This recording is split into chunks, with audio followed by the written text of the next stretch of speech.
Hi, welcome to Prime Recap. Crew members of a whaling boat are hunted by a monstrous sperm whale and now must fight for their lives amid the challenges of the ocean. Today we will recap the story of the movie, In the Heart of the Sea, from 2015. Melville is a young writer looking for information about an old whaling boat that faced a great white sperm whale. He wants to write his next book about this legend that many talked about, but no one knew for sure what happened. Melville goes to the home of Thomas Nickerson, one of the whalers who was on the ship Essex. As one of the few survivors of the disaster, Nickerson seemed to be their last hope of obtaining reports of the story. Arriving at the inn very late at night, he is received by the ex-whaler's wife. The couple seem to live there, and after getting permission to enter, he finds Nickerson already quite old. The writer offers a large sum of money just to get the ex-whaler to tell his story, but that old man wasn't going to give in so easily.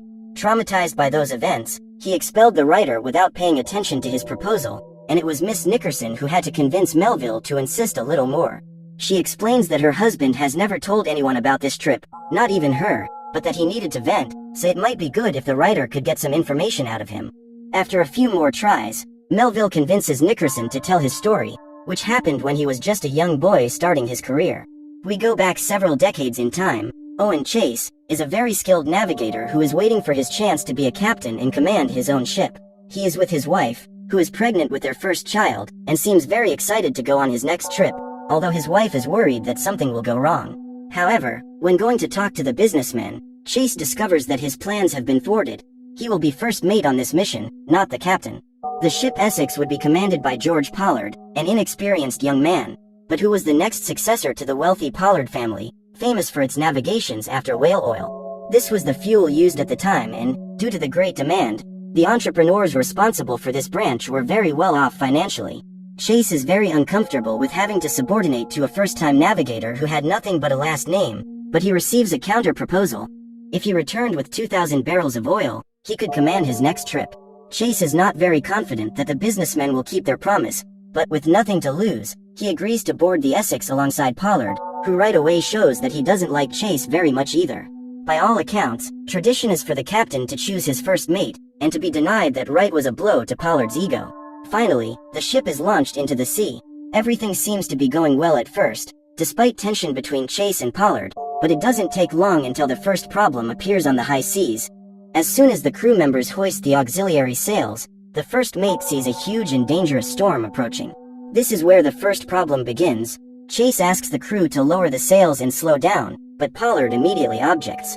The first mate even tries to explain that the storm seemed aggressive and that it wasn't a good idea to go there so fast, as they ran the risk of capsizing the vessel, but the captain wants to continue. For him, the crew needs to learn to work in these conditions and that a little rain should not scare sailors. We see that Chase even wants to argue, but, unable to do anything, he stops arguing and asks the crew to prepare.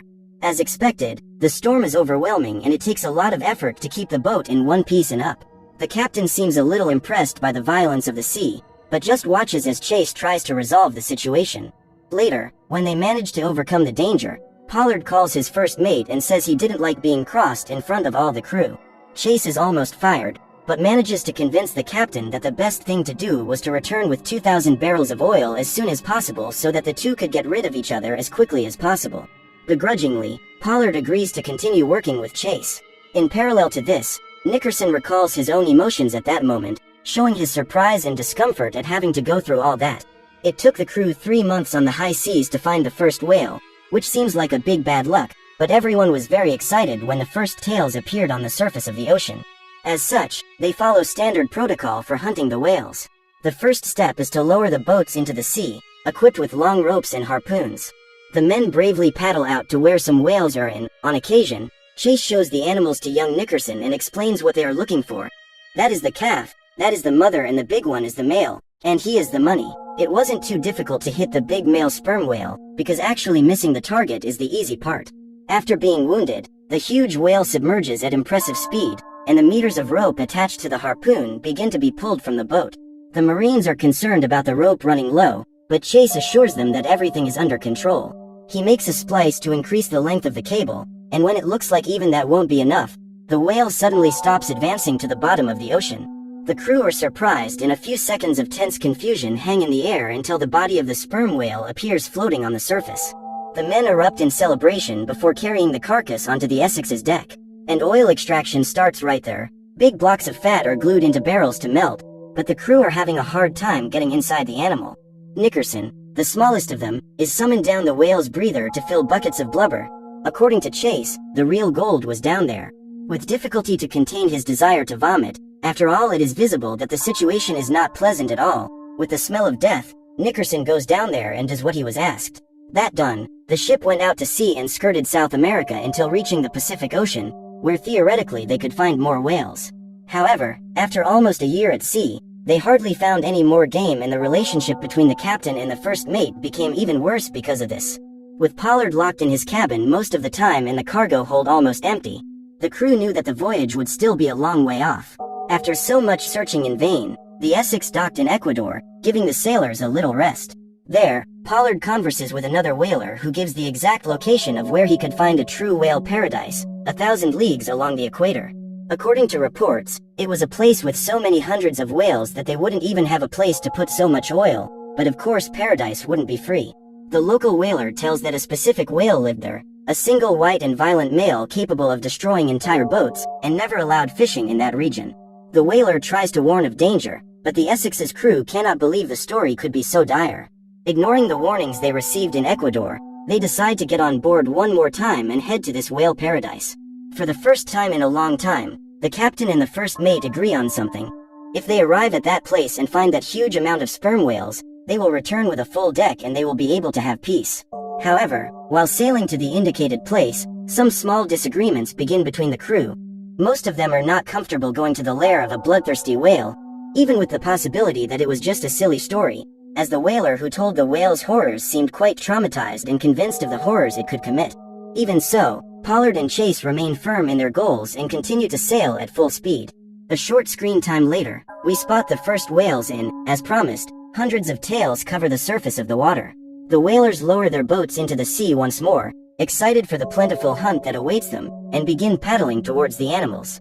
They hit 1 or 2 sperm whales in a short time, and are so excited that they don't notice the monster approaching below them.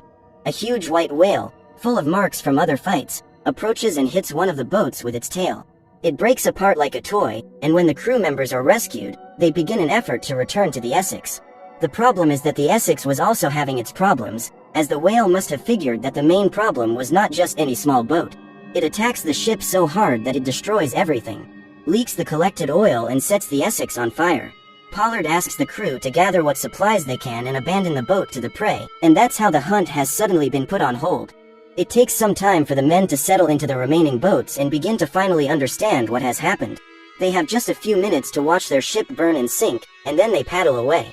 When they are far enough away to think better of what happened, some pertinent and scary questions begin to emerge. How are we going to survive with so little water and food? How will we know where we're going when the compass and everything else is lost with the Essex? What if we can't find anywhere fast enough? Pollard has no answers to most of these questions. He tries to maintain his poise and calm in front of his crew, but he is visibly upset and feeling guilty about what happened. The captain declares the supply split, just 50 grams of crackers and half a cup of water a day, and his men protest, saying they won't survive that way, but that's all Pollard can do for the moment. So they sail virtually aimlessly for weeks on end, exhausted and hungry. When there seems to be no more hope, one of the crew spots land.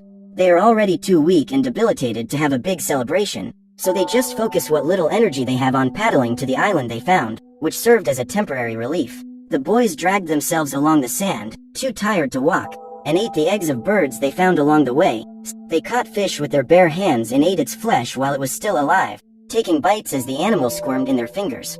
After they had recovered a little, the survivors built a fire, hoping that the constant smoke would help a boat spot them as it passed by.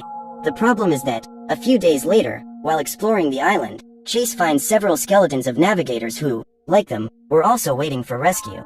The truth dawned on them in an overwhelming way. They were in a region too far away for them to be lucky enough to be found by a ship passing by at random. If they didn't leave, they would die there. Thus, some of the men decide to return to the boats and try their luck at sea, while others want to stay on the island and wait. Chase didn't want to leave his men behind, and for that reason, he promises that he will send a rescue ship as soon as he makes it back to the States. The film shows more uncomfortable scenes on the high seas, showing how men slowly wither away, losing strength and hope far from home. A new commotion begins when they realize that one of them died there in the boat, and instead of letting the body be thrown into the sea, Chase looks really sorry when he says that a sailor would never get rid of something that could save his life. "He can save us," the first mate says, encouraging the men to eat their friend's carcass. Remembering this, Nickerson comments that he was very afraid of dying like that, in that situation, and wondered if he would be the last to die, seeing all his colleagues leave before eating their organs, until he himself had no more resources than to die starvation or dehydration.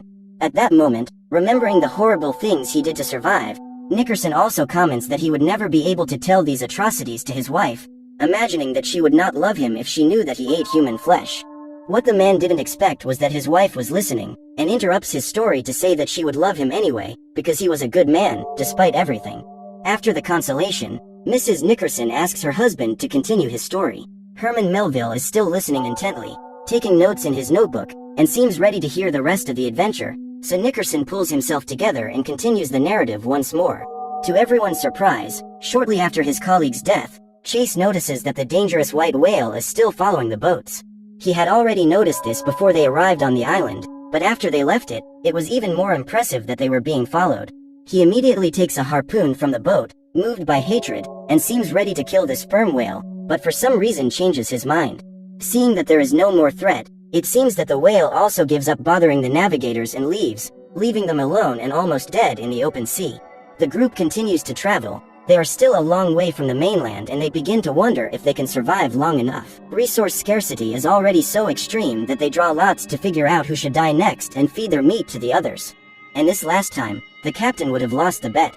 He hands the gun to his cousin, who has been sailing with them since the beginning, and asks him to do the job. The boy refuses, but Pollard insists and says that if his cousin couldn't, he should hand the gun over to someone who had the courage to kill him. The young man raises his gun, puts the barrel to the captain's head, but, at the last moment, decides to shoot himself in the head, freeing Pollard from this horrible fate. The act is shocking for all of them, who despite the hunger still try to help the boy, but there is nothing to be done. The best option is to enjoy the meat, since the boy was so generous. Some boats were lost along the way, others died from adversity or had to die to ensure the lives of others, and so half a dozen men returned to port at the end of it all.